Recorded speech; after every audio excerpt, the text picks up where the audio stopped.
भारत माता की। मंच पर उपस्थित हमारे प्रदेश अध्यक्ष श्रीमान मोहनलाल जी, श्रीमान कृष्णपाल गुर्जर जी, श्री राजकुमार बोहरा जी,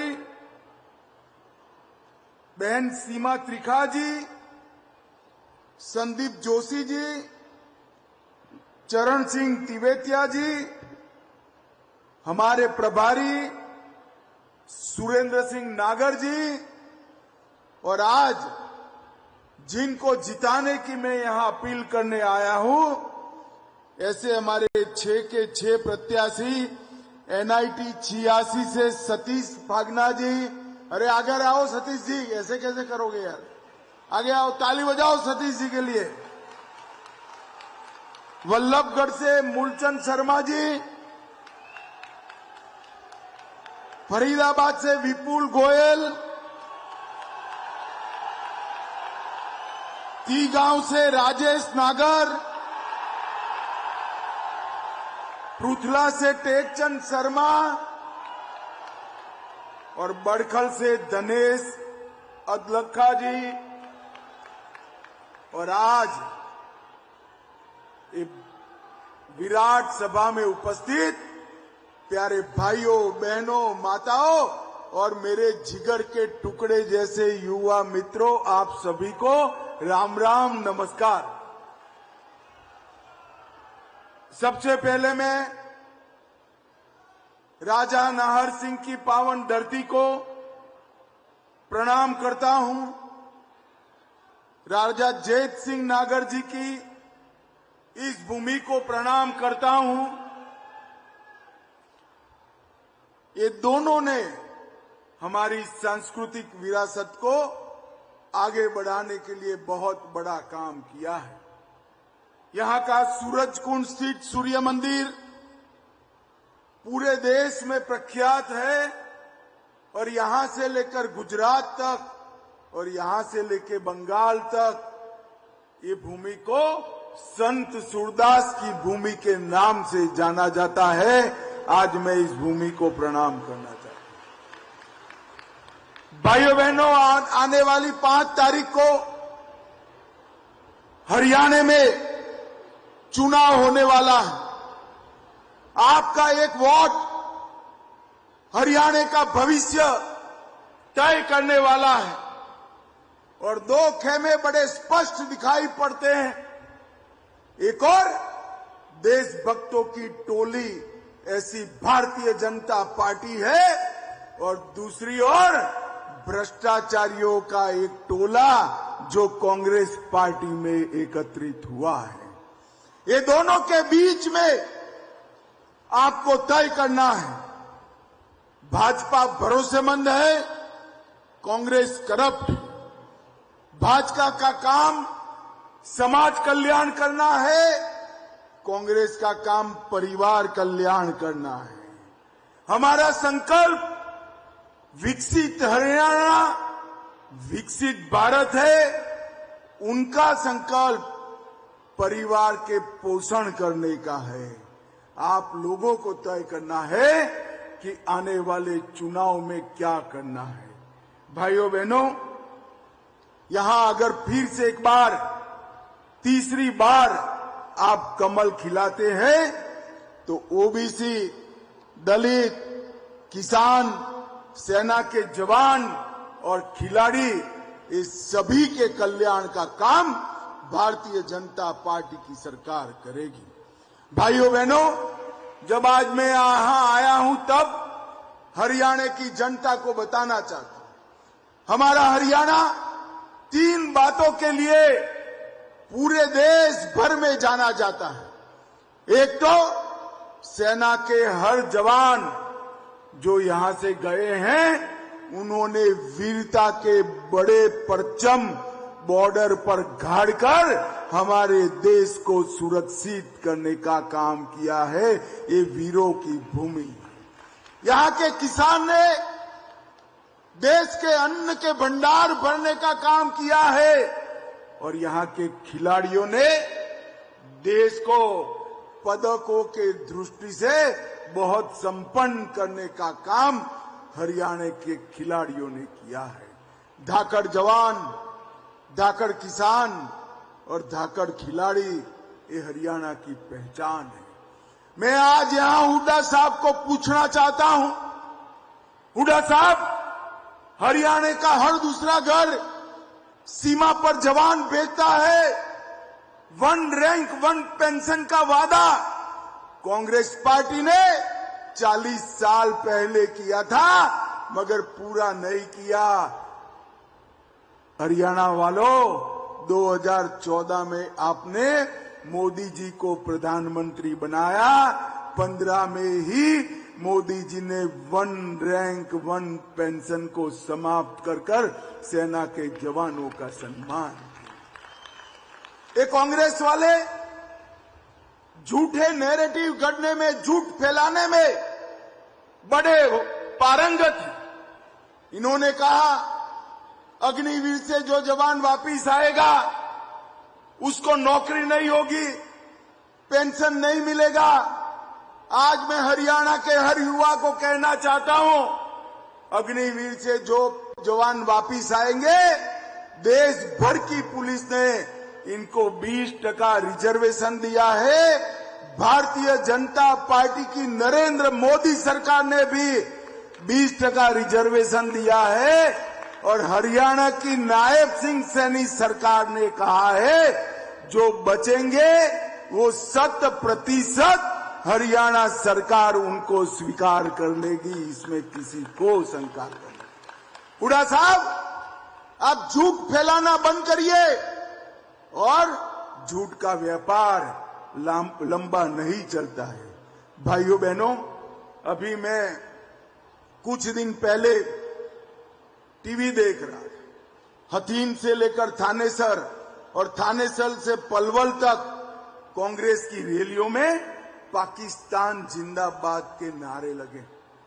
मुझे बताओ, आप सभी लोग बताओ, पाकिस्तान जिंदाबाद के नारे हरियाणा की भूमि पर लग सकते हैं क्या?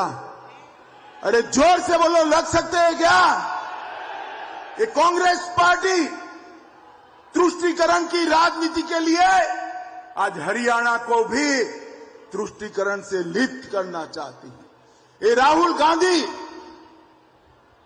कश्मीर जाकर कहते हैं इनके साथी का एजेंडा है कि कश्मीर से धारा 370 समाप्त कर दी जाएगी। जो जेल की सलाखों के पीछे मोदी जी ने आतंकवादियों को डाला है, उनको जेल से रिहा कर दिया जाएगा। मुझे बताओ, आप सभी लोग जरा जोर से बताना, धारा 370 मोदी जी ने हटाई, अच्छा किया या बुरा किया? जोर से बोलो जरा, अच्छा किया या बुरा किया? एक कांग्रेस पार्टी इसको हटाना चाहती है। कांग्रेस वाले प्रचार करने आए तो जवाब मांगोगे क्या? आज मैं यहां की हरियाणा की वीर भूमि से कहना चाहता हूं, राहुल बाबा, कितना भी जोर लगा दो, जब तक भारतीय जनता पार्टी है, धारा 370 को कोई वापिस नहीं ला सकता, कोई वापिस। अरे हम तो वो पार्टी है जो हमारा जम्मू कश्मीर छोड़िए, पाकिस्तान के कब्जे में जो भी कश्मीर है वो भी हमारा है, ऐसा मानने वाली हम पार्टी है। भाइयों बहनों, 10 साल पहले का हरियाणा आपको याद होगा। एक सरकार आती थी तो भ्रष्टाचार बढ़ जाता था, दूसरी सरकार आती थी तो गुंडागर्दी बढ़ जाती थी। 10 साल में भारतीय जनता पार्टी ने भ्रष्टाचार और गुंडागर्दी दोनों को समाप्त कर हरियाणा को विकास के आगे रास्ते पर चला है। मुझे बताओ, इतने सारे युवा बैठे हैं, खर्ची और पर्ची के बगैर नौकरी मिलती थी क्या? जोर से बताओ, मिलती थी क्या? अब देनी पड़ती है खर्ची या पर्ची? अब नौकरी डाकिया लेकर घर पे आकर आपको अपॉइंटमेंट का लेटर दे देता है। ये भारतीय जनता पार्टी का काम। भाइयों बहनों, अभी मैं दिल्ली से आ रहा था, एयरपोर्ट पर मेरा हेलीकॉप्टर लेट हो गया, मुझे लोहारू जाना था। इतने में एक पत्रकार का फोन आया कि अमित भाई क्या करोगे हरियाणा जाकर। मैंने बोला भाई चुनाव है, हम चुनाव का प्रचार करेंगे, हम मतदाताओं को मिलेंगे। कि आपका मुकाबला किससे है? तो मैंने कांग्रेस पार्टी से। कि नहीं भाई साहब, कांग्रेस से कोई मुकाबला नहीं है। तो मैं तो समझा नहीं उनकी बात। मैंने पूछा कैसे कहते हो भाई, वहां एक ही पार्टी है, कांग्रेस पार्टी के साथ हमारा मुकाबला है। तो उन्होंने कहा कांग्रेस पार्टी भाजपा के सामने नहीं लड़ रही है, शैलजा जी हुडा के सामने, हुडा सुरजेवाला के सामने ये अंदर अंदर लड़ने का काम कर रहे हैं। इनको भाजपा के साथ लड़ने की फुर्सत नहीं। भाइयों बहनों, जो अभी से, कुर्सी तो दूर है, चंडीगढ़ है, अभी से जो अंदर अंदर लड़ते हैं, तो एक अनार 100 बीमार वाली कहावत की जैसी कांग्रेस हरियाणा का विकास नहीं कर सकती। भाइयों बहनों, आज मैं स्पष्टता से कहकर जाता हूं, हमारा नेतृत्व स्पष्ट है। हम नायब सिंह सैनी के नेतृत्व में हम लड़ रहे हैं। और ये 10 साल के अंदर भारतीय जनता पार्टी ने 10 साल के अंदर भारतीय जनता पार्टी ने हरियाणा को देश में कई जगहों पे आगे लाने का काम किया है। प्रति व्यक्ति जीएसटी कलेक्शन सबसे पहला कौन है? हमारा हरियाणा। मैं एक एक बार पूछूंगा, आप बोलेगा हमारा हरियाणा। प्रति व्यक्ति जीएसटी कलेक्शन में 1 नंबर कौन है? छोटा होने के बावजूद देश की अर्थव्यवस्था में 4% किसका योगदान है? केंद्रीय खाद्यान्न भंडार में योगदान में दूसरा नंबर किसका है? दूध के उत्पादन में तीसरा नंबर किसका है? सबसे ज्यादा सामाजिक सुरक्षा पेंशन कौन दे रहा है? धुआं मुक्त गांव कहां बना है? सबसे लिखी पढ़ी पंचायतें कहां है? 400 फॉर्च्यून कंपनियों का हेडक्वार्टर कहां है? लॉजिस्टिक सुविधाएं देने में देश में नंबर 1 कौन है? और सबसे ज्यादा सुधार करने वाली व्यवस्था भी हरियाणा की गई है।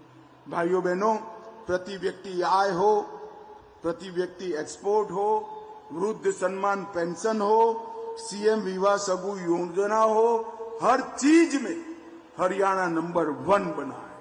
यहां पर 12 एक्सप्रेसवे बने हैं और दशकों से अधूरा पड़ा कुंडली मानेसर पलवल एक्सप्रेसवे का काम भी आगे बढ़ा है। 750 बेड का एम्स बनाया, आईआईटी दिल्ली का एक्सटेंशन स्थापित किया, 2000 करोड़ से सबसे बड़ा कैंसर का अस्पताल बनाया और झज्जर जिले में सबसे बड़ा बस अड्डा बनाने का काम भी किया है। ये विपुल भाई यहां बैठे हैं ना, विपुल खड़े हो जाओ तो तुम जरा। ये विपुल गोयल और हमारे 5 प्रत्याशी आगे आओ भैया, सब आगे आओ। मैं आपको बताता हूं कि एक बार फरीदाबाद का विकास सुनिए। 262 करोड़ की लागत से नया रेलवे स्टेशन बनाया, इसमें मल्टी लेवल पार्किंग की सुविधाएं दी, फरीदाबाद में 7 नई ट्रेनें चलाई, कुंडली मानेसर पलवल एक्सप्रेसवे जेवर हवाई अड्डे से जोड़ दिया गया, प्रधानमंत्री स्ट्रीट वेंडर आत्मनिर्भर निधि में 30,000 रेहड़ी पट्टी वालों को लोन दिया गया, 56 गांव में नया मेडिकल कॉलेज बनाया, फरीदाबाद में ईएसआईसी का मेडिकल कॉलेज भी बनाया और इसके साथ साथ विधवा सहाय पेंशन, वृद्ध पेंशन, हर घर में गैस का सिलेंडर और माताओं बहनों, मैं आपको बताता हूं, जो अब सिलेंडर दिया गया है वो 500 रुपये में देने का निर्णय हमारे नायब सिंह जी ने किया है। हमने ओबीसी की क्रीमी लेयर को भी कम किया। हमने कई जातियों को, जिसमें गुर्जर जाति भी है, ओबीसी में जोड़ने का काम किया। सामाजिक सुरक्षा पेंशन में वृद्धि की और सबसे ज्यादा एमएसपी पर खरीदी करने वाला कोई एक राज्य है तो मेरा हरियाणा है, हरियाणा है। अटल किसान मजदूर कैंटीन के तहत 10 रुपये में भोजन की व्यवस्था की और मोदी जी ने 1,43,000 करोड़ रुपये का हरियाणा में विकास का काम किया है। हुड्डा साहब, 10 साल आप मुख्यमंत्री रहे, एक बार लिस्ट लेकर आ जाओ। फरीदाबाद के चौराहे पर विपुल गोयल चर्चा के लिए आ जाएगा, 2-2 हाथ कर लो, किसने ज्यादा विकास किया। भाइयों बहनों, मैं आज फरीदाबाद की विशाल जनसभा में आप सभी को विश्वास देने आया हूं। मोदी जी के दिल के सबसे नजदीक अगर कोई एक राज्य है तो हमारा हरियाणा है, आप मानकर चलना। हरियाणा के विकास के लिए मोदी जी कोई कसर नहीं छोड़ेंगे। यहां भाई भतीजों के लिए काम करने वाली सरकार की जगह देश की सुरक्षा के लिए, देश की समृद्धि के लिए, आतंकवाद के सफाए के लिए और राम मंदिर बनाने की वाली सरकार को एक बार फिर से लाने का काम आप करें, ऐसा मेरा आप सबसे निवेदन है। भाइयों बहनों, 5 तारीख को चुनाव है, अभी काफी समय बाकी है। हर गली गली, गांव गांव, घर घर जाकर कमल के निशान का संदेश दीजिए और भारतीय जनता पार्टी को विजयी बनाइए। मुझे बताओ जरा जोर से, भाजपा को जिताओगे क्या? अरे जोर से बोलो भाई, जिताओगे? हमारे 6 के 6 प्रत्याशी को कमल के निशान पर बटन दबाकर जिताओगे? नायब सिंह को मुख्यमंत्री बनाओगे? मोदी जी के हाथ मजबूत करोगे? तो मेरे साथ दोनों हाथ उठाइए, उठाइए दोनों हाथ, विजय के संकल्प की मुट्ठी भींचे और प्रचंड आवाज से बोलिए, भारत माता की वंदे वंदे वंदे।